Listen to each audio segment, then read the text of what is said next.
Natsu here. Today I'm going to do my next part on what if Deku had the magma fruit. In the last part, they arrived at the forest training camp, and it was just before they start the training, actually. For everyone, basically, the training was kind of the same, except for Shoto.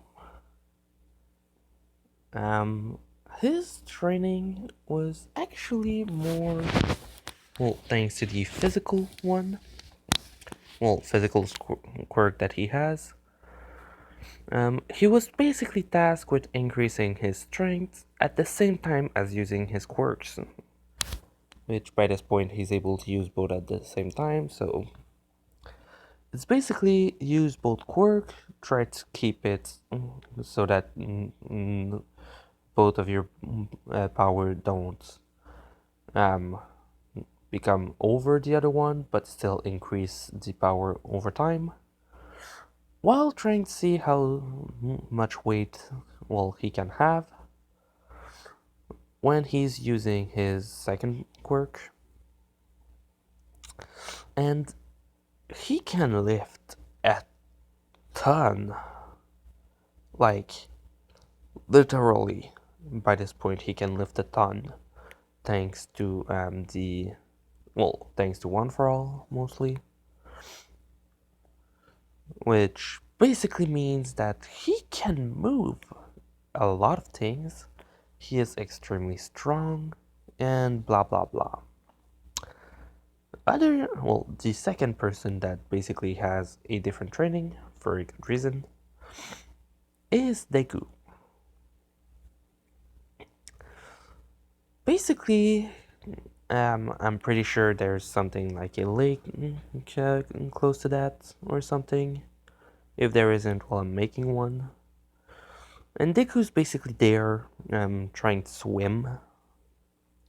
Which, by this point, he's already able to move underwater.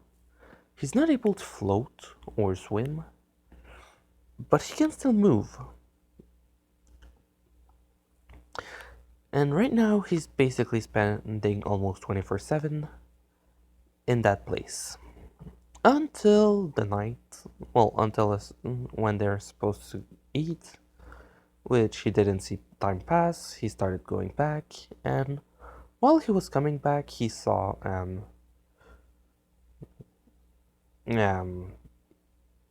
Koda. I just had Toga in my mind, so it's not the right person. Hell, one's a bloodsucker and the other one's just a kid. So yeah. So basically, he sees him. He goes to say that he should be coming back. They're about to start dinner, with Koda basically not responding and basically, at first, and then telling him to get away, that it's his secret spot. So Deku basically leaves. He goes back with everyone, he cooks. Later, Koda comes back while they go in the bath. Same thing with Mineta happens.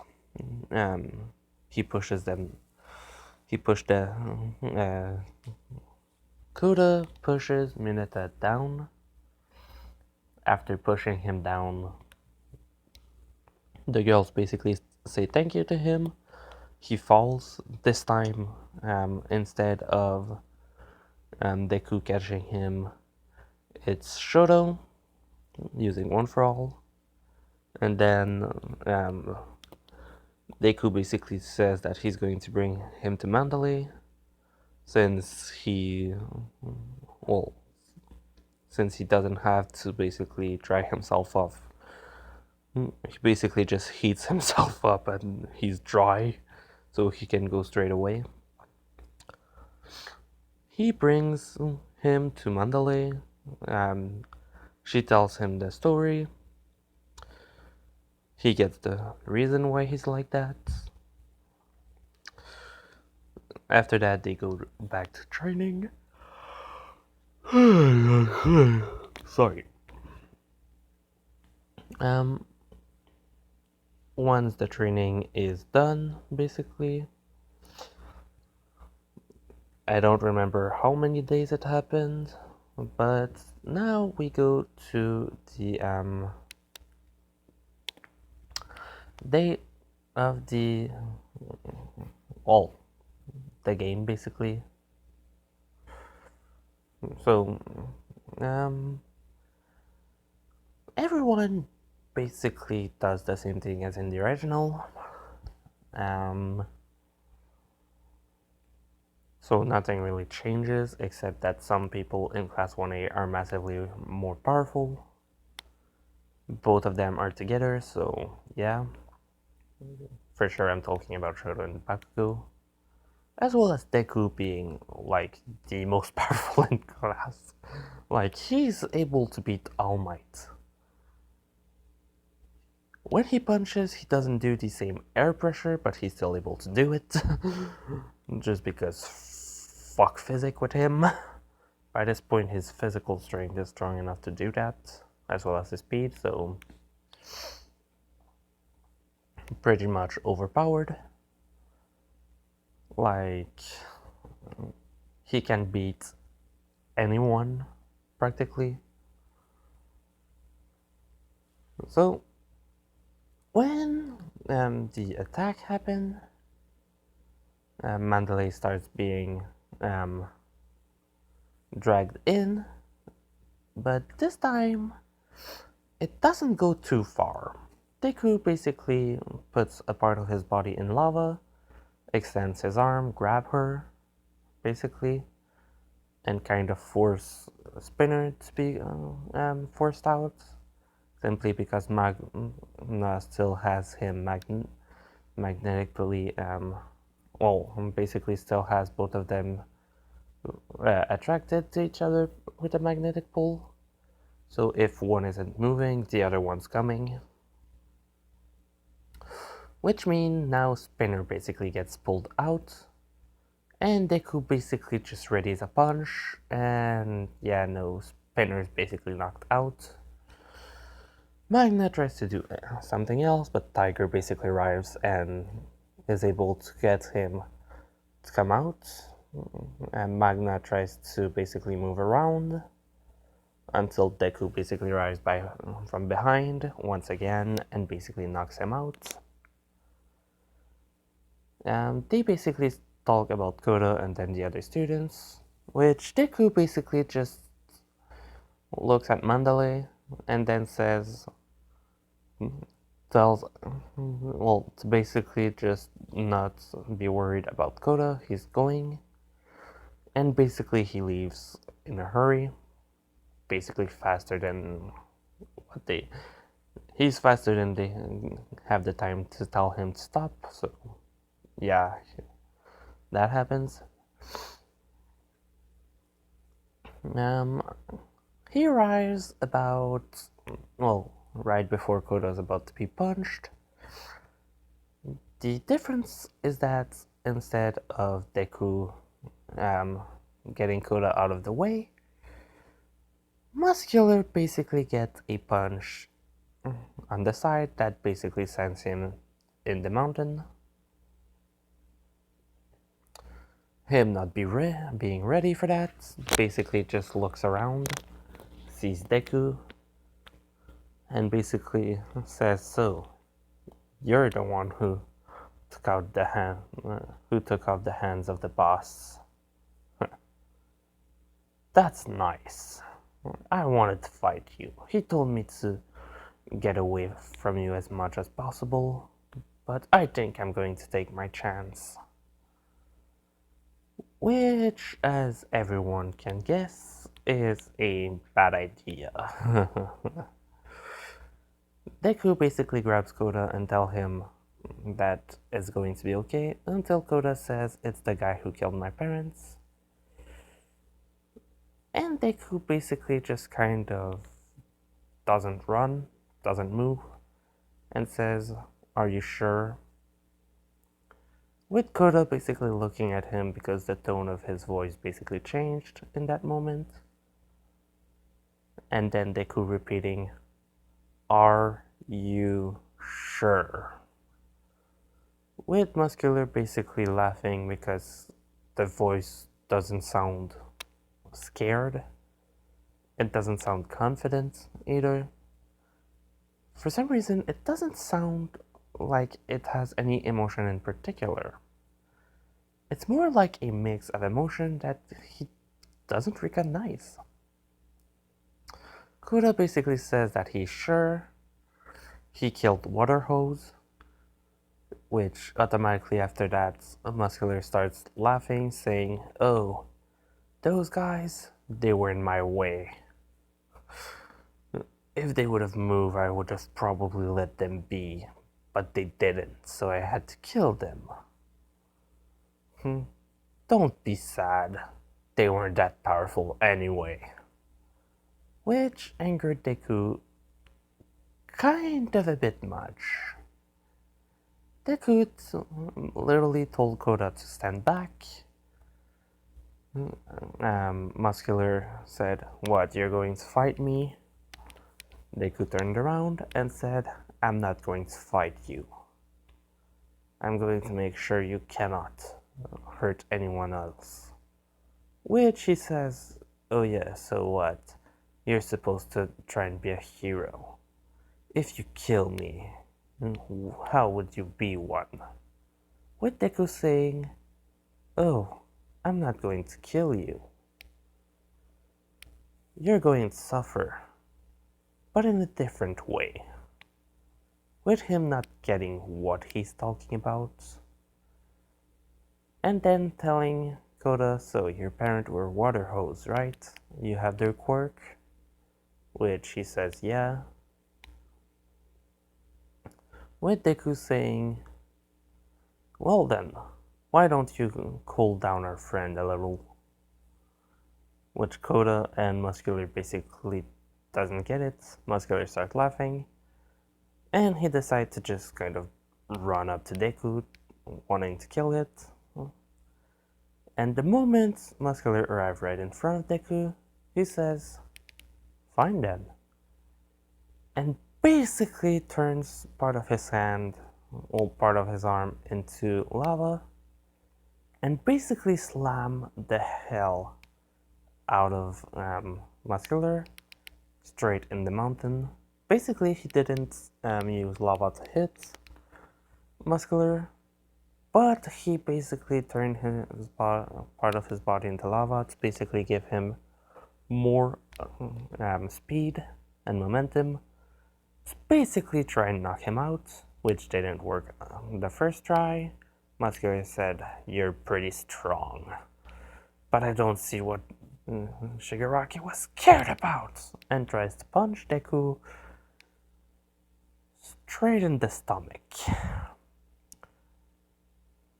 What Koda sees is a hand passing right through Deku, screaming and being scared, while Muscular basically just starts by laughing, and then it burns, and then he's not able to remove his arm.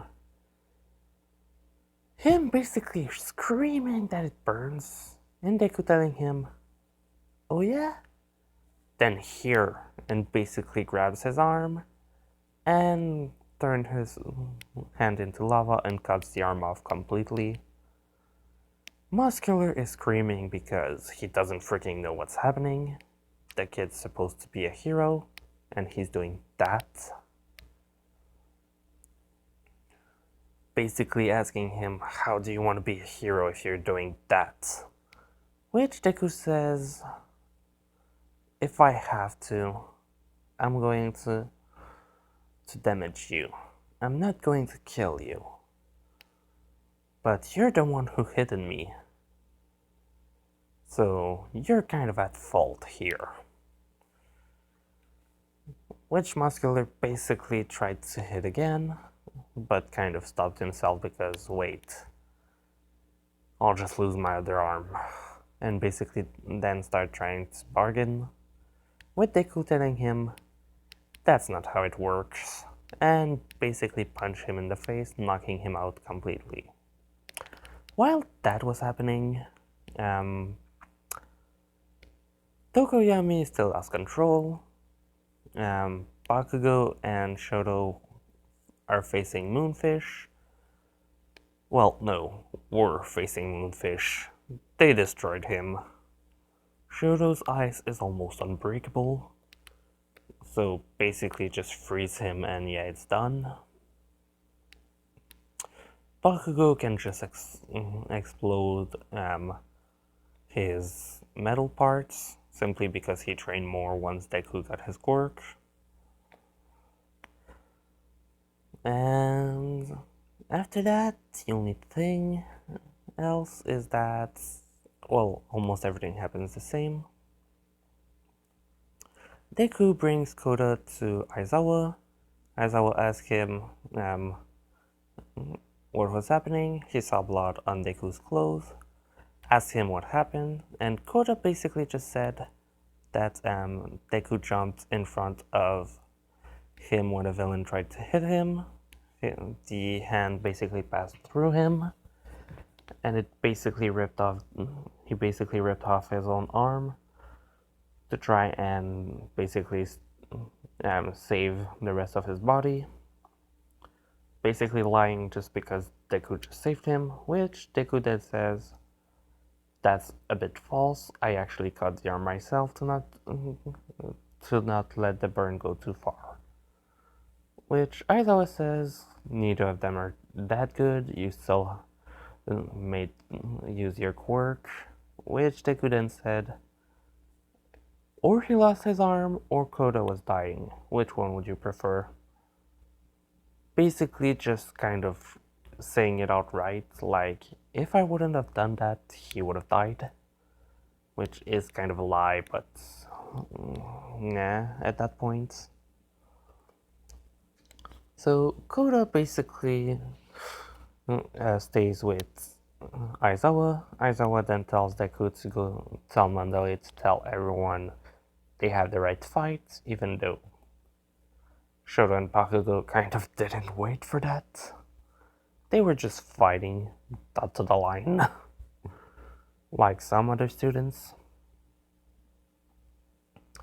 Then Deku left. Not long after he got to her, she told everyone else. After that, he basically started going for other students. He arrived to see Tokoyami and basically activated his lava, and basically, because not all, well, since lava is super hot, it creates a red tint that does make light. Not that much compared to something like fire stuff like that, but there's wood around. He basically makes a certain amount of wood take fire, which calms Tokoyami, well, Dark Shadow. And then, well, after that happened, they basically go to find the others. They find Shoto and Bakugo, who literally have a frozen villain, Moonfish.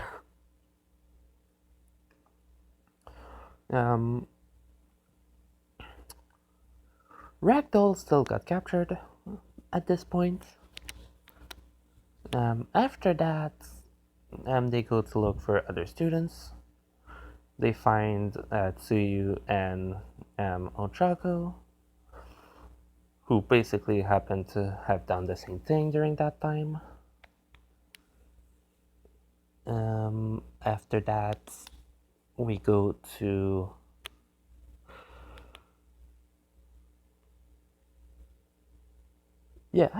after that we go to the magic guy, the one that makes marble, basically arriving, and the ones he took are still Bakugo and Tokoyami, because All For One heard what happened to, knows what happened to Shigaraki. Shigaraki said that it would be a great addition to All For One's quirk collection. While so he said that they should capture Deku as well. Well, Izuku Midoriya. Um, All for One knows that, yeah, no, you're not going. They're not going to be able to stop him, no matter what the hell you throw at him, and basically said, no, none of you are to confront him if you see him. The only one that would be able to fight him is me. So you do not fight against this kid. If you see him, run. Um, so the guy basically grabbed Tokoyami and Bakugo, started fleeing.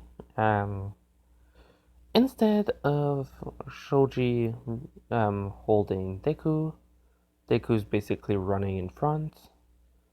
Him and Shoto are basically running almost at the same speed, thanks to Shoto using One for All and Deku not going as fast as he could, simply because he doesn't want to leave the other one behind. They are able to catch up to him. They do kind of the same thing as in the anime, just a bit different. They get the marbles. It's not the right ones. They're able to save Tokoyami, but they're not able to save Bakugo, and the villains escape. After that happened, they were able to arrest, Muscular. Magna and Spinner were captured at first, but suddenly a black portal appeared under them, and the others weren't able to catch up to basically grab them out of the way. Their new move still got a tracker put on it. And yeah, that's basically it for this arc. So, I already know what I'm going to do for the next part, so don't worry. Hope you liked it. Leave a like if you did. Leave a comment if you have any question or if you want to say something. I'm going to leave a link to my Discord in the description. Join if you want. The party is almost on 24/7. So Natsu, out.